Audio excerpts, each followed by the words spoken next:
كنا في السابق نعيش في منطقة الوازعية. كنت أدرس في مدرسة ريفي، يعني في الريف هناك. كانت أختي تدرس معي وكانت تعاني من الدراسة لأنها كلهم ناطقين، ما هيش مخصصة للصم. كانت لما تروح معي المدرسة ما تستفيدش من الدراسة لأنه بحكم إنه المدرسة ما هيش مخصصة للصم. بعدين سمعنا بمدرسة بلقيس أنها تحتوي على مبنيين، مبنى للصم ومبنى للناطقين. اضطرت عائلتي الانتقال من الوازعية إلى هذه المنطقة بالبعرارة بالقرب من المدرسة. طلعنا هنا تعز منشان ندرس أختي تحصل على التعليم السليم المخصص للصم.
كل يوم في الصباح نخرج أنا وأختي نتجه إلى المدرسة، وهي تذهب إلى الفصل المخصص للصم وأنا إلى المبنى حق الناطقين.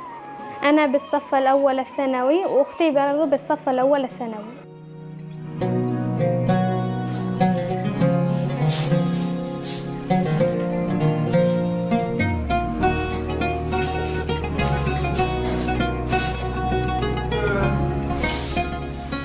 والآن هي تعرفت على زملاء جدد من الصم ومن الناطقين واستفادت من هذه المدرسة، وأصبحت أختي تتلقى التعليم بشكل أفضل بصفة أنه في متخصصين مدرسين للصم والبكم أفضل من قبل يعني.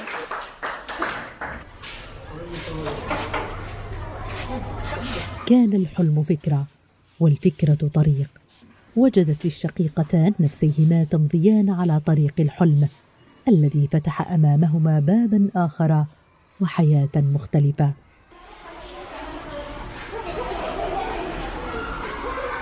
أيضاً في أنشطة وفي معمل كمبيوتر وفي حاسوب وفي كل حاجة. والآن الوضع صار أفضل واستفادت أختي كثيراً واستقرينا في هذا المكان.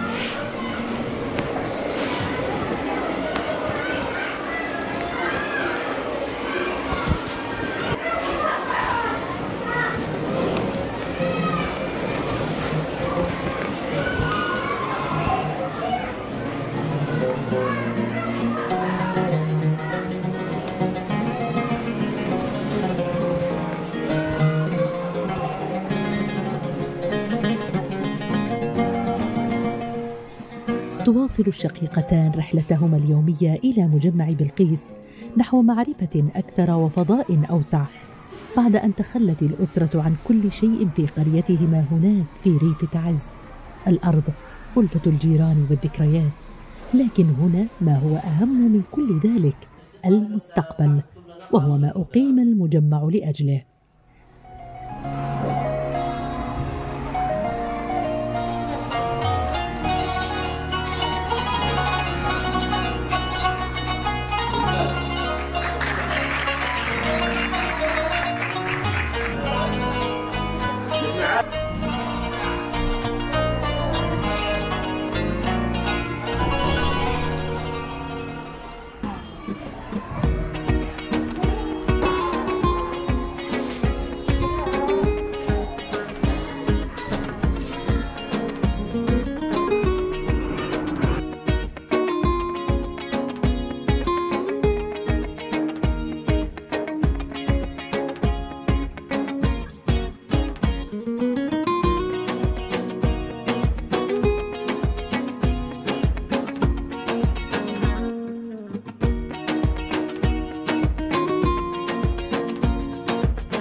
هكذا تبدو الصورة الآن، يتقاطرون كالجداول الصغيرة ليكونوا هذا النهر الجميل في هذا المجمع العلمي الكبير، مجمع بلقيس التعليمي الذي كبر على مدى 2 سنين.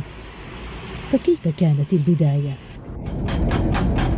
سمع سكان المدينة ضجة على قمة الجبل، ثم سمعوا صوت أدوات حفر وبناء. تبددت خشيتهم وهم يصغون إلى صوت عمال آت من ذلك المكان. حدث كل ذلك في أحد أيام أغسطس آب من العام 2023، وكانت الانطلاقة. شُيد للصم مدرسة، وبدأت فرق العمل بجمع الطلاب من فصول كانوا يعانون فيها من زملاء لا صبر لديهم للانتظار حتى يتلقى زميلهم الذي لا يسمع كامل المعلومات. في 10 من مارس آذار 2023 أصبح الحلم واقعاً. اكتملت مدرسة للصم على قمة سيسميها الأهالي قمة مجمع بلقيس. لمدة عام كان على الصم أن يذهبوا إلى تلك الوجهة وحدهم. تم توفير كل ما يحتاج إليه تعليم الصم، بحيث تكون المدرسة قادرة على استقبال الطفل منذ صفه الأول حتى سنته الدراسية الأخيرة 3 الثانوي.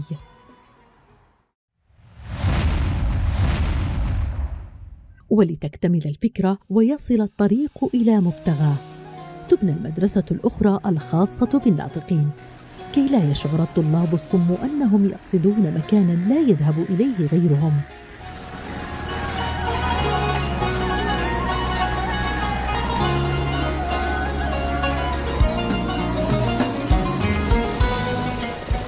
أعدت خطة العمل لمدرسة من شأنها أن تستوعب الطلاب والطالبات من سنتهم الدراسية الأولى حتى 3 الثانوي أيضاً.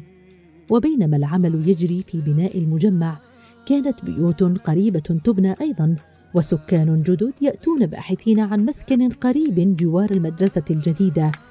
بدأ حي جديد يتشكل بالقرب ليصبح أحد أكثر أحياء مديرية المظفر كثافة سكانية.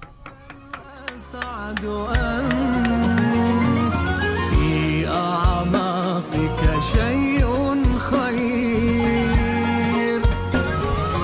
قد يحدث فرقا ويغير، يمنح إلهاما أو قمرا من ضوئك أنت. قل هل كل إيمان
قبل بناء المجمع كان الأهالي الذين يشعرون بعزلة أبنائهم عن التعليم الجيد قد وجهوا نداءات إلى الكثير من الجهات العامة والخاصة، وبنفس الوقت رافقوا الطلاب إلى مدارس خارج مناطقهم.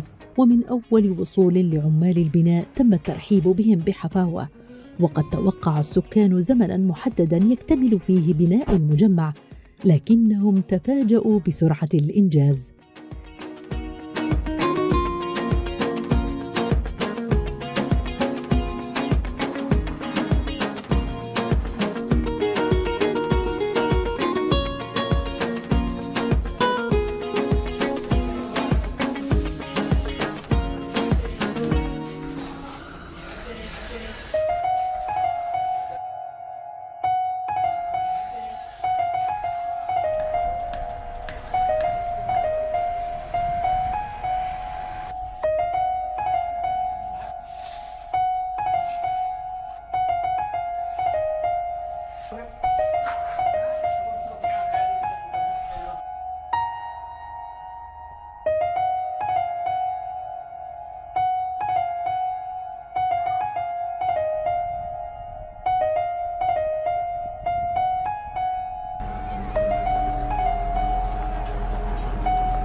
ستودع عشرات الأسر أبنائها صباحاً ليقصدوه ثم يعودوا وقد انتصف النهار بقصة مختلفة عن المكان الذي قضوا فيه نصف يومهم.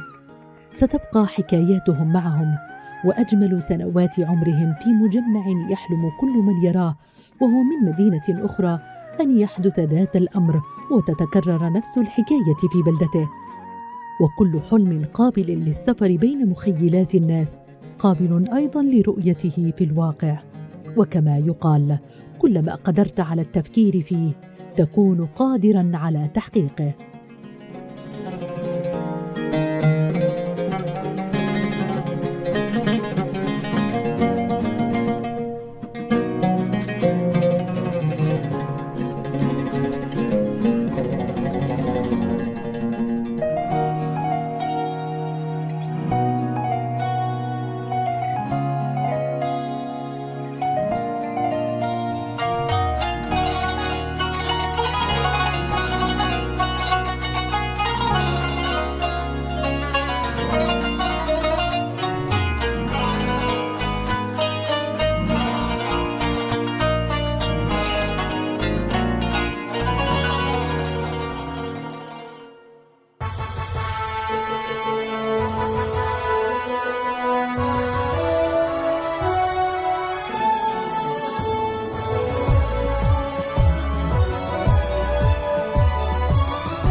في 6 من أكتوبر تشرين الأول 2024 حضر الجميع للاحتفال بيوم الافتتاح. طافوا أروقة المباني الجديدة، انتبهوا لوجود أدوات التعليم الحديث، معامل خاصة بالحاسوب ومكتبات توفر كتباً متنوعة للمطالعة. ما كان في البداية فكرة مدرسة خاصة بالصم أصبح مجمعاً كاملاً وصلت تكلفته الإجمالية 1,000,000,000 ريال يمني، ممولاً من قبل مؤسسة توكل كرمان. وفي المحصلة وقف الجميع أمام أكثر من 30 فصلاً دراسياً ومكاتب إدارية ومرافق ومعامل مزودة بأحدث الأجهزة. ومضايق بالعرينة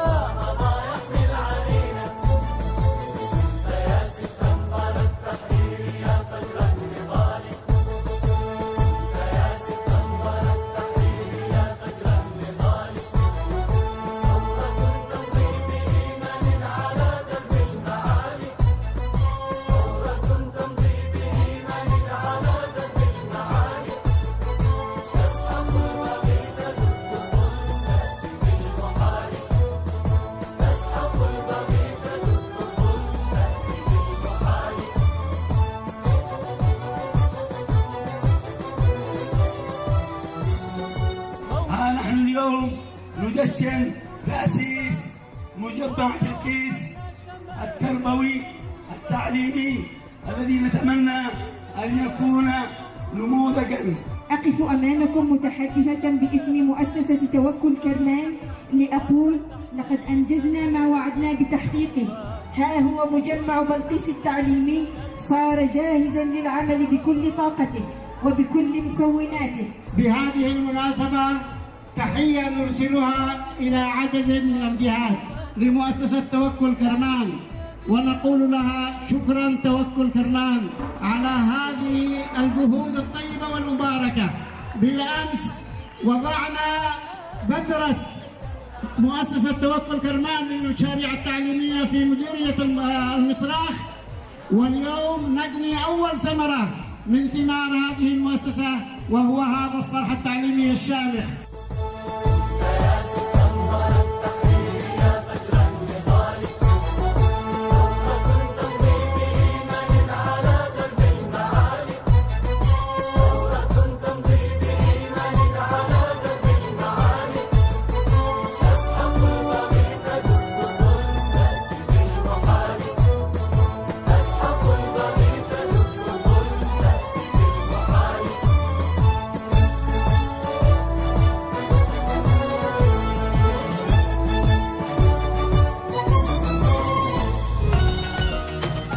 هذا البرنامج برعاية مؤسسة توكل كرمان.